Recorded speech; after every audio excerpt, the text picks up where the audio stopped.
เอาแบบสื่อมวลชนครับจับมาที่หน้าเวทีตรงนี้นะครับรอยยิ้มเสียงปรบมือกับซุปเปอร์สตาร์ไทยแลนด์สำราญ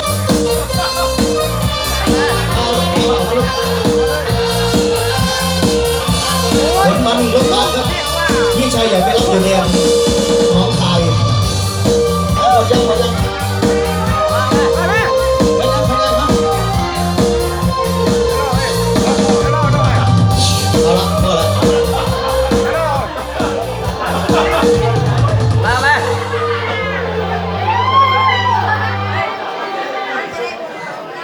สดๆประมือหางเครื่องพี่น้อง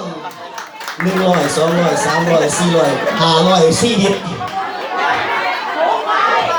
600 400มาเร็วๆครับ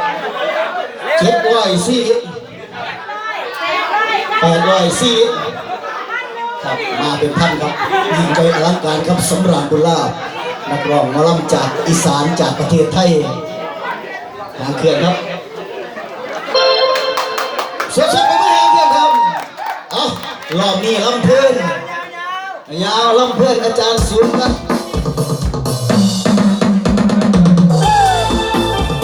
ศูนย์มาโต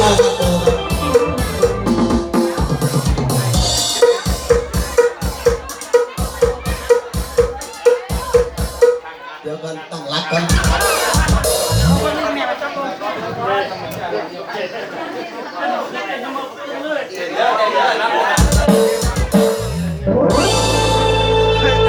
เสียงแค่เสียงพี่ครับรักษาไว้ไม่ลดราคาของพี่น้องสาวลาวสาวขมุกสาวไทยอีสานรอบนี้ลำเพลินหัวสำราญเวลาของจังหวัดสุรินทร์วันเจ้าพ่อสุรินทร์สบายเลย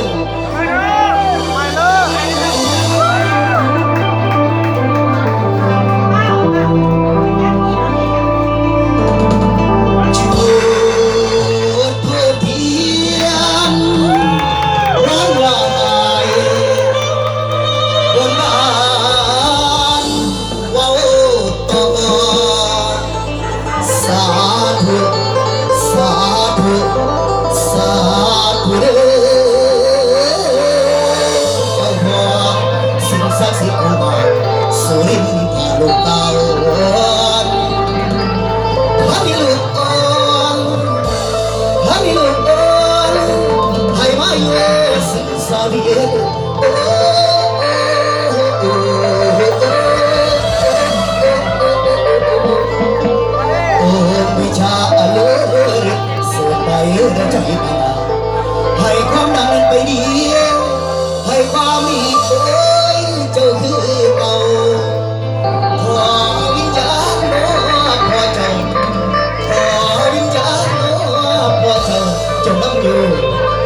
สมสวย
ตึงใจมาสวยเลย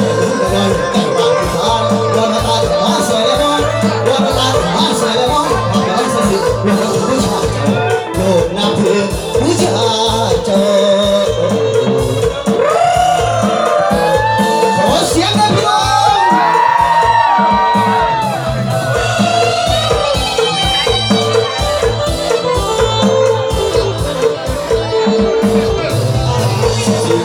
วันวาเลนไทน์เพราะหัวใจฉันมองเบื่อเธอจากใจดวงนี้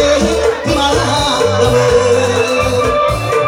คิดที่เธอไม่มีวันเลืมกลอบเสียงที่มองเบื่อเธอแล้วไม่เอาไว้ก็มาเอาฝากไปกลางเสียงมาใจเบาเบาไม่ยอมเศร้ามันคงผ่อนคลาย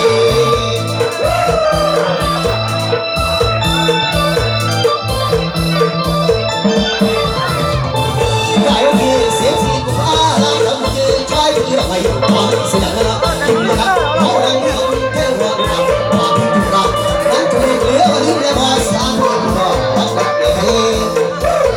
ว่าใจอาคิดว่าเวลารักเสียวันระเบิดใจเดี๋ยวเจอความที่สบายเดี๋ยวเจอความที่สบายตลาดฟ้าฉันก็ยอมสอบเลี้ยเสือเลี้ยเสือทางบนฟ้า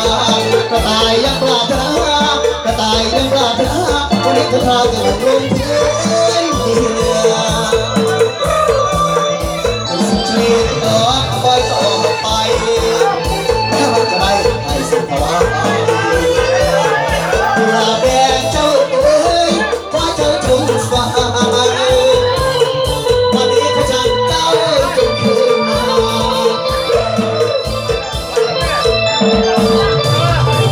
เล่นวันเล่นสารบ้านเก่าสินักเจ้าเล่นจนตลอดที่บอกให้ส่งไปล้างให้ที่บอกให้ส่งไปล้างอาจจะมาไม่ใช่สิ่งที่เราส่งเรือข้างหลังเสียงนี่ไม่ห่างไม่หมายโอ้สวัสดีพี่น้องที่อยู่เซโนอเมริกาและหลายเมืองครับสำหรับเวลา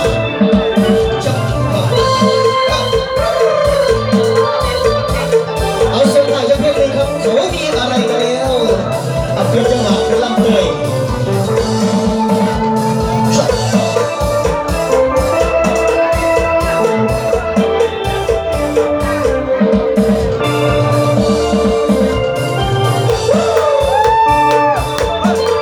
เขามีอะไรกันแล้วมันจะเป็นสำราญเวลา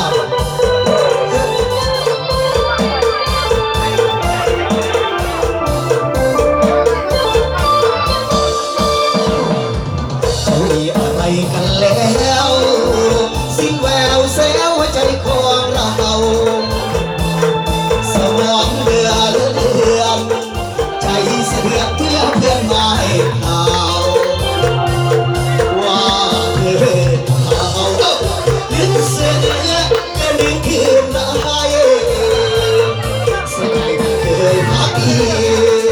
5-6 ปีที่ล้มทุกเพกายใจพ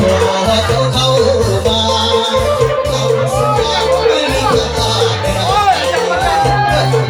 ส่งคนทางใจทำได้ง่ายโอ้ใจเธอหันกันให้เราเวลาใจตั้งแต่เธอหันกันให้เราเวลาเอามาลุ้นนี่เอาไปเอาเรื่องตายผู้ชมน้ำจอกทั้งหาเรื่องสัญญาแต่ทางมันรักนางไม่ตารอแต่วันนี้โอ้ความรักที่โดนเจาะยางความดีที่เคยสร้างไว้ว่าเธอเขียนใจไม่เคยขาดหายเลยว่า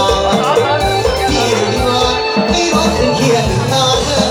เจ้าติดตาความรักเดิมซ่อนเรา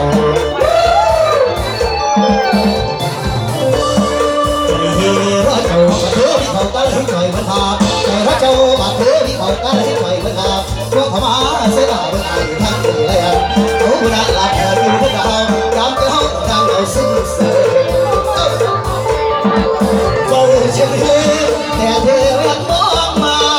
มันไร้ราคาเสียพูดประมาณได้เรื่องปล่อยได้เรื่องไอ้บาทิ้งไปรางวัลที่เธอมีใ